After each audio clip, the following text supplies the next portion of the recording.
বিরোধী প্রত্যেক দলের নেতৃবৃন্দ ছিলেন। আপনারা একই সাথে দেখেছেন ফেসিবাদের আমলে যারা স্বৈরাচার হাসিনাকে এতদিন বৈধতা দিয়েছিল, ফেসিবাদের দোসর খুনি রাষ্ট্রপতি চুপ্পুকে ভাষণ দিতে সুযোগ দেওয়া হয়েছে। আপনারা দেখেছেন একই সাথে আমাদের বিরোধী দলীয় নেতারা সেই ভাষণকে প্রত্যাখ্যান করে তারা ওয়াকআউট করেছে। আমরা সেটাকে সাধুবাদ জানাই।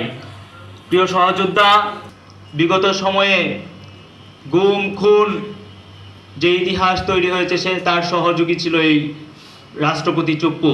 আমরা দেখি নাই কখনো কোনোদিন গুম খুনের বিরুদ্ধে তার অবস্থান, বরং অভ্যুত্থান পরবর্তী সময়েও বিভিন্ন ষড়যন্ত্রে লিপ্ত ছিল। তো আমরা পরিষ্কারভাবে বলে দিতে চাই, এই চুপ্পুকে এখনই বিতাড়িত করতে হবে এবং গ্রেপ্তার করতে হবে। কারণ হাসিনা যেই দোষে দোষী, একই দোষে চুপ্পু দোষী। তো এই চুপ্পুর জায়গা শুধুমাত্র জেল হইতে পারে, তাছাড়া অন্য কিছু হতে পারে না। অনেকেই বলছে যে আমাদের নাহিদ ভাইরা, আমাদের আসিফ ভাইরা যে চুপ্পুর কাছে শপথ নিয়েছিল, তাদেরকে ইতিহাস পরিষ্কারভাবে জানা দরকার।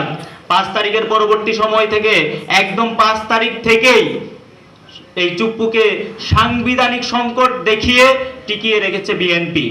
এটা একদম ক্লিয়ার। আপনারা যারা আজকে এটা নিয়ে সমালোচনা করছেন, আমরা অনুরোধ করবো আপনারা আপনাদের দলের সিনিয়র লিডারদের সাথে আলোচনা করেন, আপনার সিনিয়র লিডারদেরকে জিজ্ঞেস করেন চুপ্পু কিভাবে এখন পর্যন্ত টিকে থাকে। তো আমরা পরিষ্কারভাবে বলতে চাই, এখন আর কোনো সাংবিধানিক সংকট নাই। এখন বৈধভাবে জনগণের ভোটে নির্বাচিত হয়েছে, সংসদ সদস্য আছে, সংসদ আছে, এখন আর সাংবিধানিক কোনো সংকট নাই। তাহলে আমাদের প্রশ্ন থাকে, তাহলে এখনো কেন চুপ্পু তার পদে বহাল রয়েছে? এটার উত্তর আমরা বিএনপির কাছ থেকে জানতে চাই।